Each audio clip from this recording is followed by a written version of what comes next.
Mini pickleball is something that's extremely complex when you do it right. It's putting together a bunch of different shots and a bunch of different lessons, just like playing real pickleball at the highest levels and looking to win a point. So the last video we started with mini pickleball, but in actuality, when you're practicing, that would be something that I would end with.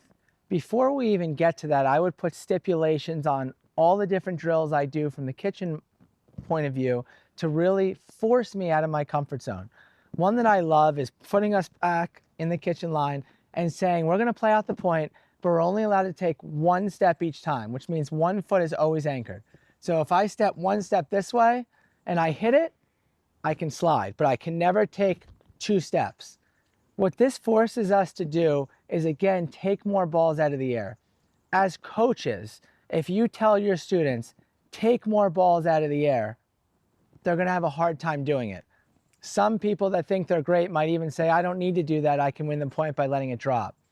But something that all of us have in common, especially people that wanna get good, are they're competitive. So if you can put a stipulation on something and say, you can only take one step, or you can't take any steps, that would be the second part of the drill, people wanna win.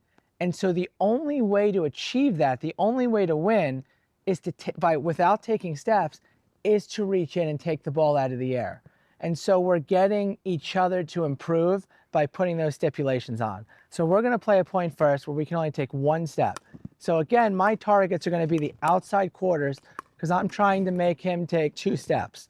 If my dinks are high and deep, it doesn't matter. He's always gonna take one step. The dinks have to be longer and held the ball longer and deeper, and then they also have to be shorter. So it's about being aggressive and being defensive all in one. So I'm pushing it back and going short. That was a good one. I'm pushing him back and I'm going short. Here we go. Pushing him back. Whole time I'm moving him around. Notice this whole point I haven't taken one step.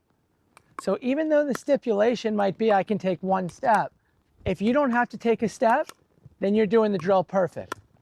Notice how it always pushes me on my toes by doing this. That was great.